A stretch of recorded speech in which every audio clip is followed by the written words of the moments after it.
traditionally trained physician and ophthalmologist, and I really got into this out of my own suffering. I started with arthritis way back, 30 years ago, and that eventually led me about 12, 13 years ago to investigate that, and try not to go into too much detail here, but so really, I guess my arthritis led me to Lauren Cordain's book, The Paleo Answer. And from that, I determined that basically processed foods, refined flours, sugars, and vegetable oils were driving most all of the chronic diseases. And so, but there were things about Cordain's work that I didn't really agree with, didn't understand, and I just kept researching. And eventually, a couple of years later, I came across the work of Weston Price and really began to connect the dots between processed foods and chronic disease in a deeper way that made more sense to me. And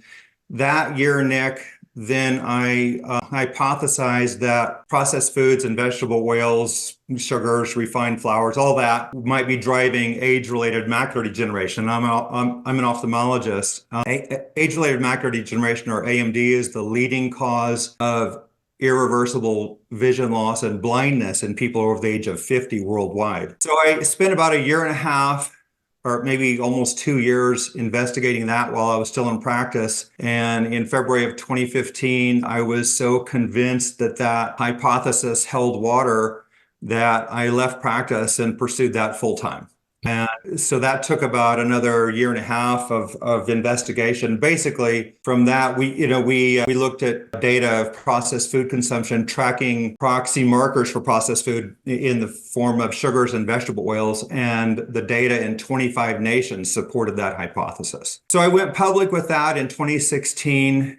Published a paper, published a book, started a nonprofit foundation, but eventually, I kept researching all of this, and the one thing that kept occurring was that in my research was that it was the highly polyunsaturated vegetable oils that seemed to be the major drivers of overweight and obesity chronic disease. And by chronic disease, I mean diseases like coronary heart disease, stroke, cancer, diabetes, metabolic syndrome, Alzheimer's, dementia, autoimmune disorders, the list goes on.